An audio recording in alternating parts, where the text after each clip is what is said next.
What is your plan? How do you reassure voters?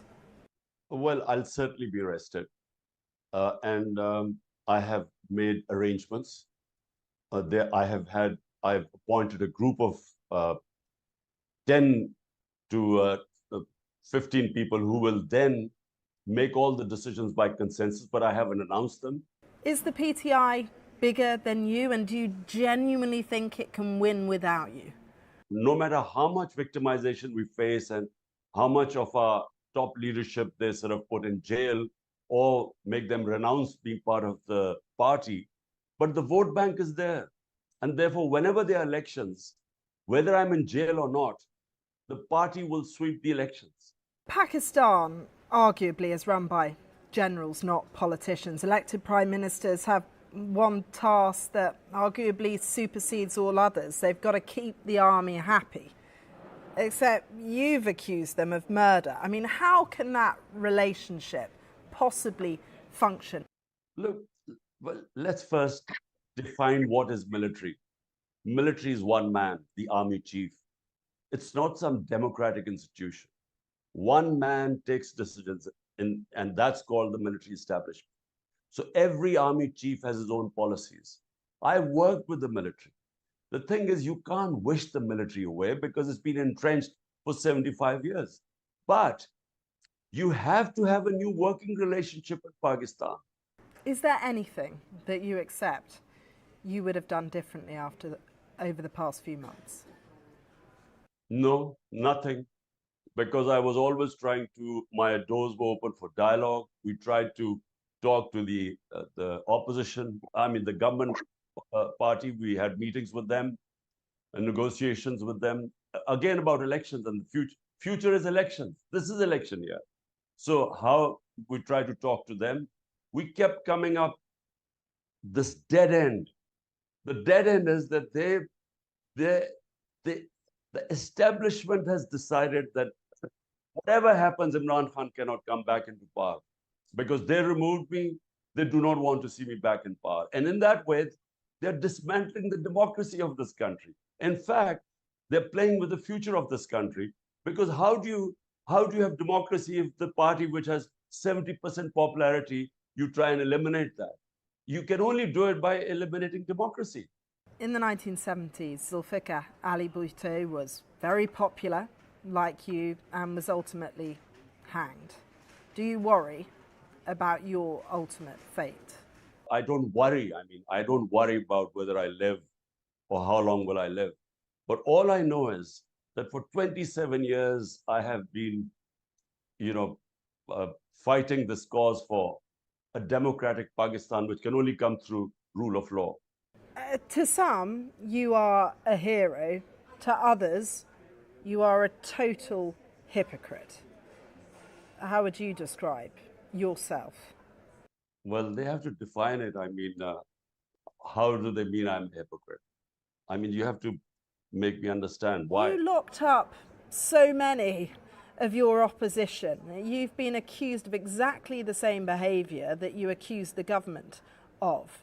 You must concede that you are not impervious to criticism on this front.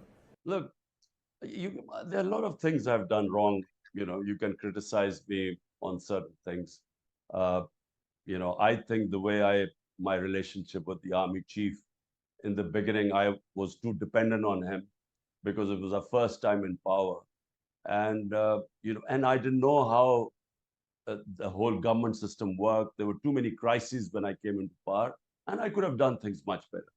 But one thing, no one can accuse me of political victimization because 95% of all the corruption cases were inherited by me. These corruption cases were made by these two parties who are now together in an alliance. They made these corruption cases against each other.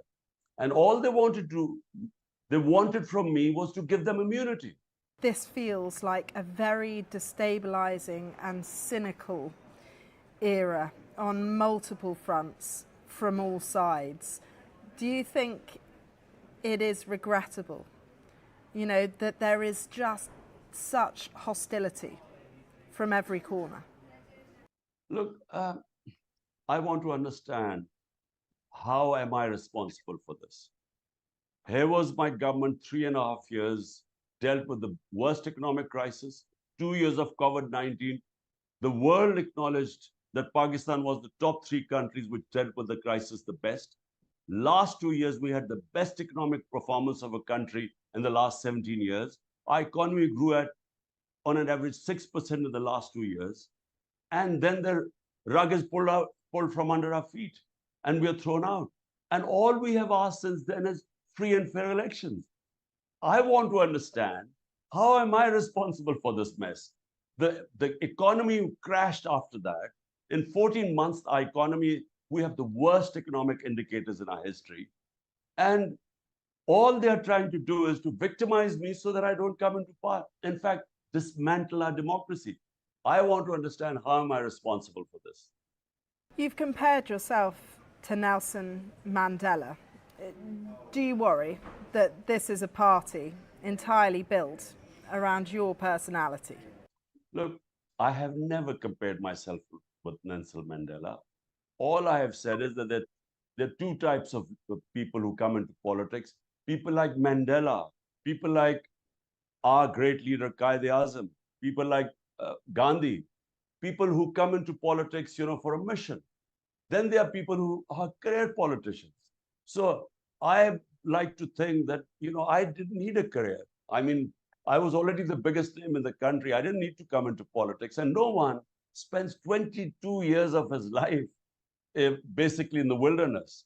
So therefore, for me, it was always a mission, a movement for justice, rule of law. And I repeat, that's what first time I saw in England when I went in as a teenager, because here was military dictatorship at the time. So rule of law and a welfare state. So that's what I've been struggling for. You say you haven't had any kind of backroom negotiations with the military. What about the government? There is no point in having negotiations with the government, because they're controlled by the army chief. I mean, what he says goes. These parties have nothing. They know that in these elections they'll be wiped out. So they're completely dependent upon the establishment.